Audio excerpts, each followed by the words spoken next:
Last time जब मेरी खान साहब से मुलाकात हुई ना, तो मैंने उन्हें बताया कि जी वो अडियाला जेल का फैसला भी मुतवक्के हैं जो मैंने दायर की थी पिटीशन की जी खान साहब को अटक जेल से। तो उन्होंने कहा शेर अफजल अब अडियाला अटक मेरे लिए माना नहीं रखती है, कोई एसी का कमरा या नौकर या बड़ा कमरा अब मेरी इसमें दिलचस्पी नहीं है, मैं अटक में रहूं या अडियाला में रहूं, क्योंकि अब जो है मैंने बिल्कुल कमिट किया है कि जो भी आएगा जितनी भी सहूबत होगी मैं इससे होके गुजरूंगा।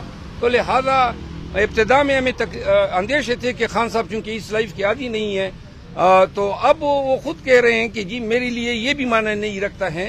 अब जब हम ये कह रहे हैं ना कि अटक अब हमारे लिए माना नहीं रखता है, तो मैं ये देख रहा हूं कि वो सोचेंगे कि अच्छा जी ये तो अटक में शायद कंफर्ट थोड़ा सा कंफर्ट जोन में चले गए। हाँ, तो वो अब कहीं कोई और जेल न ढूंढे उनके लिए।